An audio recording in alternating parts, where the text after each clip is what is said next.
안녕하세요. 여러분들의 소중한 시간을 전략해주는 핵심 요약 전문 증권 채널 스톡인사이트 TV입니다. 이번 시간은 경제 일타 강사 김종호 교수님의 인사이트를 짧고 굵게 역시 핵심만 팍팍 살펴보는 시간을 갖도록 하겠습니다. 자, 먼저 썸네일 보시겠습니다. 경제 일타 강사 김종호의 소름 돋는 예측. 와, 보는 제가 다 소름이 돋네요. 제목 뽑는 스킬 죽이죠. 거의 공포영화 광고 같습니다. 미친 환율, 제가 미치겠습니다. 킹달러 시대의 종말, 위안화 부상, 그 무엇도 달러를 대신할 수 없습니다. 와, 진짜 썸네일 어그로 스킬이 그냥 미쳤네요.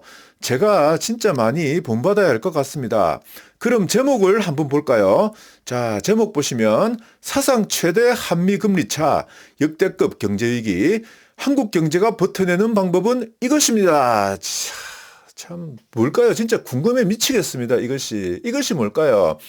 자, 진짜 참 궁금해서 미치고 활딱 뛰겠습니다.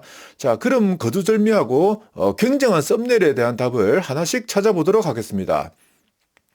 자, 썸네일에 있는 미친 환율에 대해서 뭐라고 하셨냐 하면은 미국의 고금리는 2년 정도 지속될 것이다. 최근 달러 인덱스가 떨어졌는데 원화 가치는 오히려 하락한 이유는 미국 5.25, 한국 3.5라는 한미 금리 차 1.75% 이것을 미리 반영한 것 때문이다라고 하십니다. 하지만 우리나라가 코로나를 잘 극복하면서 코로나 기간에 원화 역시 안전자산의 성격을 가졌기 때문에 원화 가치가 하락한다 해도 절대 패닉에 빠질 필요는 없다고 하시네요. 이를 뒷받침해준 통계가 자 보시다시피 코로나 기간 중에 한국의 CDS 국채 프리미엄이 20bps 밑으로 내려가서 일본하고 똑같아졌죠. 그만큼 우리나라 원화가 안정성이 증가했기 때문입니다. 자, 그 다음은 킹달러 시대의 종말을 논의하기 앞서서 요즘 핫한 이슈인 미국 은행 파산이 미국 국채에 미치는 영향에 대해서 먼저 한번 알아보겠습니다. 자, 최근 은행의 파산을 살펴보면 국채 가격 하락, 은행 자산 가치의 하락, 예금 일축을 급증, 48사원 만의 파산, 바로 이것입니다.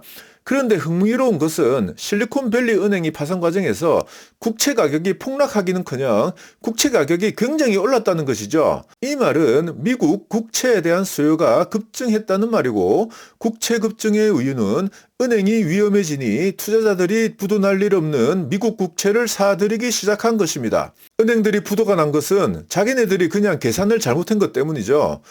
장기 저금리를 예상하고 국채를 사들였는데 자기들 예상과는 달리 연준에서 금리를 올리자 자산 가치가 팍팍 떨어진 것입니다. 이것은 그냥 은행의 판단 미스에 불과한 것이죠. 다른 투자자들은 오히려 국채를 사들였습니다. 자, 결론입니다. 미국 국채는 여전히 안전자산이다. 미국 정부가 부도날 일이 없다는 관점에서 여전히 안전자산이다. 이거죠.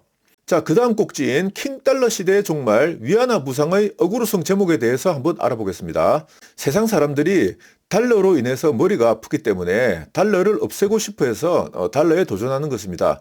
또 미국이 예전에 비해서 그렇게 대단한 나라로 보이지도 않죠.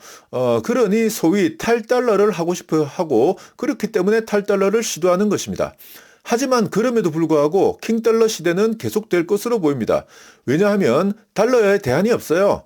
금 어림없죠. 금을 가지고 외환보유고를 쌓아놓는다고요? 어디에 어떻게 쌓아놓을 겁니까? 우리 집 뒤에 창고에 쌓아놓을까요? 우리 집 금고에 쌓아놓을까요? 아니죠. 그리고 위안화, 요즘 페트로 위안화 한데도 어림없습니다. 중국 수수료가 국제통화가 되지 못하도록 아예 중국 수수료가 막고 있기 때문입니다. 국제통화의 요건인 자유로운 환전, 통화정책의 투명성, 유통성 이 세 가지 다 위안화는 충족하지 못하기 때문이죠. 중국 수수료가 막고 있습니다. 또 미국 달러의 가치가 미국 국력에 비해서 굉장히 높기 때문에 미국은 수출을 못해서 맨날 무역 적자가 나죠. 그렇지만 미국은 서비스업이 굉장히 강하기 때문에 무역 적자가 나도 상관이 없습니다. 하지만 중국은 무역 적자가 나면 그냥 망하는 시스템입니다. 계속 무역 흑자를 내야 되는 나라로서 중국은 무역 적자의 수용이 불가능합니다. 따라서 중국이 무슨 개 연병을 떨어도 킹달러 시대는 계속될 것이고 그 어떤 것도 킹달러를 대신할 수는 없습니다. 자, 다음 주제입니다. 제목 어그로에서 사상 최대 한미 금리차, 역대급 경제위기, 한국 경제가 버텨내는 방법은 이것이다 라고 했는데, 자, 한국 상황은 어떨까요? 우리나라는 이미 하락에 진입했습니다. 오르락 내리락 하면서 계속 내려가는 국민입니다. 안타깝게도 이것은 되돌리기 힘듭니다. 일본처럼 되어갈 수도 있습니다. 이것을 단적으로 보여주는 것이 2010년에는 글로벌 시가총액 500대 기업 안에 드는 기업이 9개였다가 2019년 기준에는 삼성전자와 하이닉스 이 두 개에 불과했습니다. 지금은 아마 하이닉스도 빠져서 삼성전자 한 개일 겁니다. 포춘 500대 기업, 즉 현재의 매출액만 반영하는 통계는 한국 기업이 16개 들어가 있는데 반해서 미래의 매출액을 반영하는 시가총액 500대 기업에는 한 개밖에 없다는 것은 우리나라가 미래 희망이 없다는 거죠. 아주 그냥 뭐 shit, what a fuck, great shit, 큰일 났습니다. 우리나라는 이것을 돌이킬 수 있는가? 지금은 없다고 하네요. 지금은 이것을 돌이키기는 불가능하다고 합니다. 자, 이렇게 희망은 없지만 방법이 아예 없는 것은 아닙니다. 배터리 같은 완전히 새로운 산업을 개척해야 합니다. 그런데 지금까지는 아직 그런 게 보이질 않습니다. 그래서 교수님은 지금 낙후되어 있는 교육, 농업, 유통 같은 산업에서 희망을 찾아야 한다고 하십니다. 저 같은 늙은 사람들은 다 물러나야 되고 그 대신에 젊은 사람들에게 이 낙후된 산업을 물려줘서 이런 곳에서 글로벌 산업을 만들어내도록 해야 한다고 합니다. 네, 참... 네, 그렇네요. 예. 네, 교수님의 굉장한 인사이트에 다시 한번 머리를 숙이게 됩니다. 영상 여기서 마치겠습니다. 감사합니다.